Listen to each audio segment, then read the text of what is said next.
Bonjour, je m'appelle Sophie, je suis UX designer chez Bisport.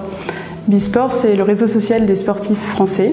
On met au service du sport amateur un certain nombre d'outils au travers d'un site et d'une application. On développe ce site qui est aussi une application en France. On est une trentaine de personnes. Et au pôle produit design, nous sommes 2 PM, 1 UI et donc moi qui suis UX designer. Chez Bisport, on a une cible qui est vraiment très large et très hétérogène puisqu'on s'adresse à tous les sportifs français.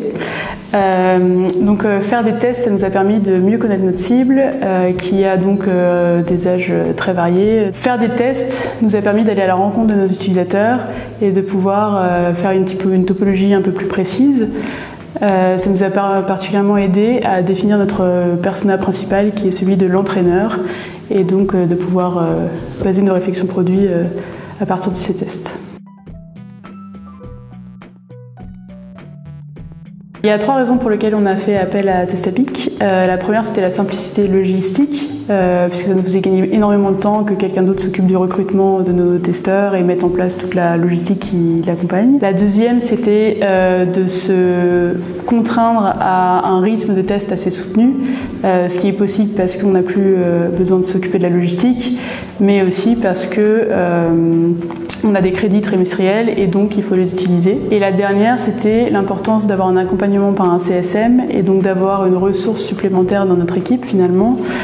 C'est presque comme si le CSM faisait partie de l'équipe Bisport et on a très régulièrement des points avec lui où il nous aide sur la méthodologie, les protocoles, le recrutement, la pertinence de nos tests et l'exploitation des résultats. Donc récemment, on a refait notre onboarding d'application. On avait constaté, grâce à des tests, que la compréhension dans les premiers écrans de navigation était problématique. On a donc fait des prototypes qu'on a testés et sous un processus itératif, on a refait notre onboarding et à la fin, on a évidemment retesté. Tout ça sous des formats d'entretien modérés.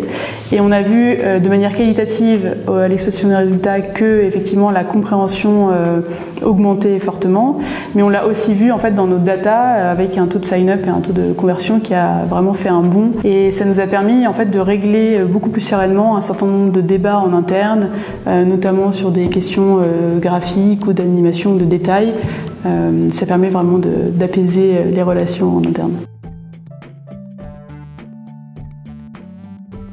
C'est d'abord efficace pour la rapidité de mise en place du recrutement et des tests, ce qui nous permet d'en faire beaucoup plus. L'accompagnement, vraiment l'accompagnement du CSM, c'est capital surtout pour une petite équipe comme nous. Et enfin, c'est rentable puisqu'on fait un nombre de tests par trimestre pour un coût qui défie toute concurrence.